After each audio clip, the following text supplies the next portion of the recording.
اب ایک ترغیب دی ہے، حضرت ابو ہریرہ رضی اللہ تعالیٰ عنہ بیان کرتے ہیں کہ رسول اللہ صلی اللہ علیہ وسلم نے ارشاد فرمایا، جس نے اپنے ماں باپ کی قبر کی ہر جمعے زیارت کی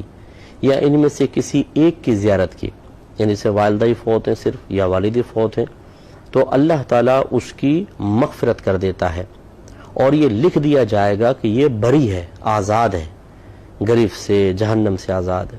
معجم الصغیر کے اندر یہ روایت بیان کی گئی ہے۔ اس لیے میں اپنے دیکھنے والوں سے گزارش کرتا ہوں، اگر پاسبل ہو تو ہر جمعے اپنے والدین اور کوئی ان میں سے ایک فوت ہوا ہے تو ان کی قبر کی زیارت کیا کریں اور ان کے لیے وہاں دعائے بخشش و مغفرت کریں، کچھ بھی قرآن پاک وغیرہ پڑھ کر ان کو ایصال ثواب کریں، تو انشاءاللہ بروز قیامت ہمارا یہ آنا جانا، یہ مشقت اٹھانا، تکلیف اٹھانا باعث سے مغفرت بنے گا، اور انشاءاللہ پھر ہماری جو نسلیں ہیں، ہمارے بچے ہیں، وہ بھی چونکہ طرز عمل اپنے بڑوں کا دیکھتے ہیں، تو کبھی ہمارا انتقال ہوگا تو یہ بچے بھی انشاءاللہ آ کر اسی طرح زیارت بھی کریں گے اور ہمارے لیے راحت کا سامان پیدا کریں گے۔ ایک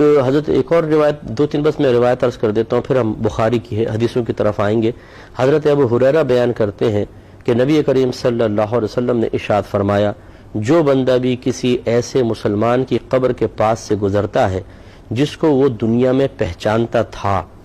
پھر اس کو سلام کرتا ہے تو وہ قبر والا بھی اس کو پہچانتا ہے اور اس کے سلام کا جواب دیتا ہے۔ یہ تاریخ دمشق کبیر کے اندر یہ روایت نقل ہے۔ تو اس کا مطلب یہ ہوا کہ جب ہم قبرستان جاتے ہیں اپنے والد کی، والدہ کی، بھائیوں کی یا بہنوں کی قبروں پر، یا دیگر کوئی رشتہ دار یا دوست جیسے ہیں، تو وہ ہمیں پہچان لیتا ہے۔ اس کا مطلب یہ ہوا کہ اللہ تبارک و تعالیٰ نے مرنے کے بعد بھی احساس و شعور باقی رکھا ہے۔ یہ نہیں ہے کہ بالکل انسان بے حس ہو جاتا ہے، کیونکہ جسم تو بظاہر بے جان ہے لیکن روح تو ہے، روح تو فنا نہیں ہوتی، اور اس کا تعلق کچھ نہ کچھ جسم سے قائم رہتا ہے، کیونکہ اللہ تعالیٰ کی طرف سے نعمت یا عذاب یہ روح اور جسم کے مجموعے پر وارد ہوتی ہے۔ عذاب دونوں کو ہوگا اور نعمت کا اثر بھی دونوں ہی محسوس کریں گے۔ تو اس لیے اگر جسم گل سڑ بھی جائے پھر بھی جسم کا ایک جزو ایسا ہوتا ہے جو مزید تقسیم قبول نہیں کرتا اور روح کا اسی کے ساتھ تعلق ہوتا۔ تو اس لیے معلوم یہ ہوا اگر ہم قبرستان جاتے ہیں تو یہ نہیں کہ مٹی میں مل گئے یہ ہمیں کیا پہچانیں گے،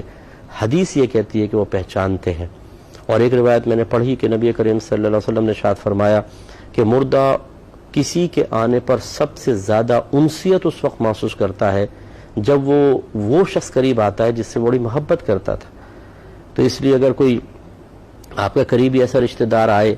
یا آپ کسی ایسے کے پاس جائیں جس سے بہت انست اور محبت ہے، سب سے زیادہ اس مردے کو خوشی ہوتی ہے اور اس کو راحت ملتی ہے۔ اس سے ذرا میرے وہ بھائی بہن بھی درس حاصل کریں جو قریب ترین رشتہ دار ہیں، بہت ہی پیارا دوست تھا، جگری یار ہے، لیکن ہم مرنے کے بعد ان کو بھول جاتے ہیں، ان کی راہ، وہ ہماری راہ دیکھتے رہتے ہیں اور ہم ان کی قبروں پر نہیں آتے ہیں۔ اس پہ ذرا توجہ کرنی چاہیے۔ اللہ تعالیٰ عمل کی توفیق عطا فرمائے، آمین۔ وآخر دعوانا ان الحمد للہ رب العالمین۔